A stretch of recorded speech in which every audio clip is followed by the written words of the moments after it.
You know, when it comes to our kids, we all want to get everything just right, especially their nutrition. But what if just right isn't a one-size-fits-all answer? Today, we're going to dive into how precision and personalization are completely changing the game in child nutrition. All right, welcome to the Flow Tao Salon. For this explainer, we are unpacking a brand new, fascinating report from 2024 by the global research firm Ipsos. They've laid out the future of infant nutrition, and trust me, it shows how smart, precise innovation is creating a massive new market. Let's just start with a number, a huge number, 1,800 billion RMB. Now, to put that in perspective, that's about 250 billion US dollars. And get this, that's not some far-off forecast. That's the projected size of China's infant nutrition market for this year alone. When you see a number like that, you know something big is happening. And this chart really tells the story, doesn't it? I mean, look at that growth. The market has more than doubled in less than 10 years, just exploding from 867 billion RMB back in 2015. It's no wonder the report calls this a blue ocean, a wide-open market just filled with opportunity. So, you gotta ask, right? What in the world is fueling this incredible boom? Well, it turns out it's not just one thing. The report breaks it down into this perfect storm of social, political, and cultural shifts all happening at once. The report really points to three core drivers. First up, you've got a major push from government policy, things like the Healthy China 2030 initiative. Then, there's a huge generational shift happening, with digitally native parents born in the 90s becoming the main consumers. And finally, there's this post-pandemic health boom, where everybody is suddenly focused on prevention and building a strong immune system right from day one.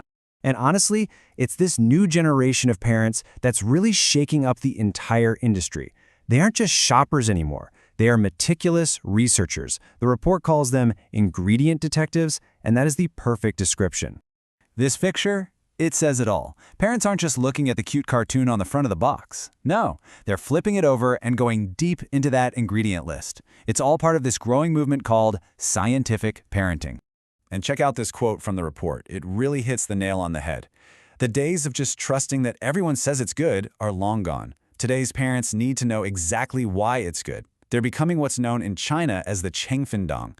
Basically, the ingredient tribe. They are fanatics about what's on the label. So what sends parents down this nutritional rabbit hole in the first place? Well, the data shows there's one main culprit: picky eating. At a whopping 44%, it is the #1 headache that gets parents to start searching for supplements. Now, with parents this dialed in, brands have to get seriously creative. And one of the most brilliant innovations we're seeing is how they're completely reframing supplements, turning them from a chore into something totally new. And that brings us to the concept of the fourth meal. Now, this isn't about adding more calories. No. It's a strategic nutritional moment, specifically designed to fill in any gaps between breakfast, lunch, and dinner. It's a clever way to elevate supplements from something you take when you're sick to an essential everyday part of a healthy diet. And here is exactly what that looks like in the real world. We're moving away from boring old pills to things like nutrient-packed lollipops. This is the big fusion happening right now. Supplements are becoming snacks, and snacks are becoming functional. It's nutrition that's actually fun. So if we want to get a clue about where all this is headed, the report suggests we look at the more mature nutrition markets over in Europe and America.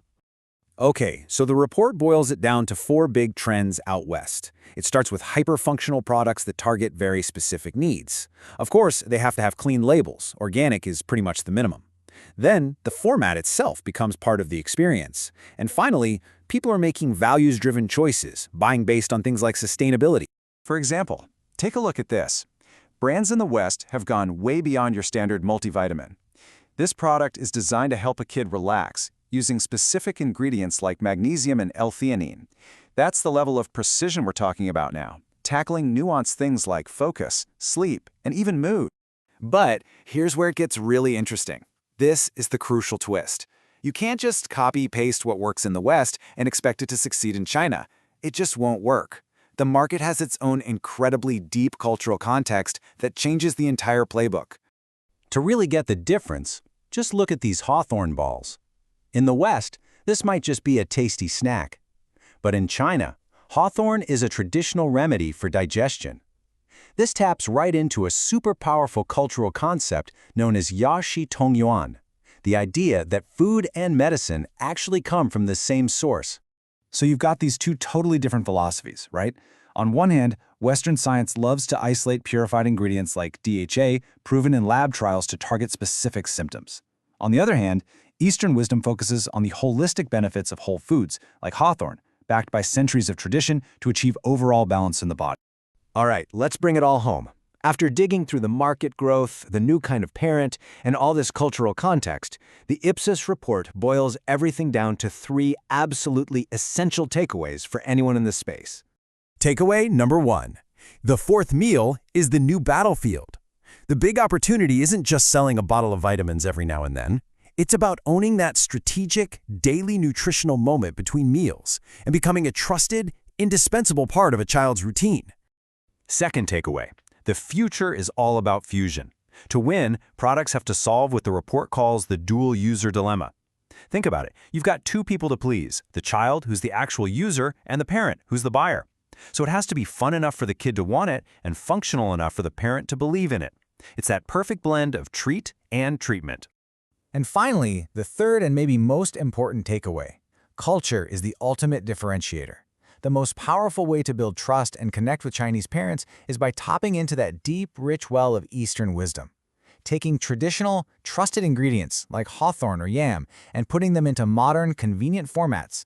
That is the real key to unlocking this market.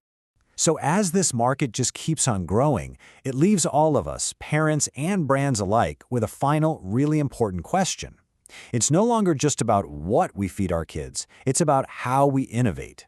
How can we blend modern science with ancient tradition, function with fun, to truly support their well-being in a world that's more complicated than ever?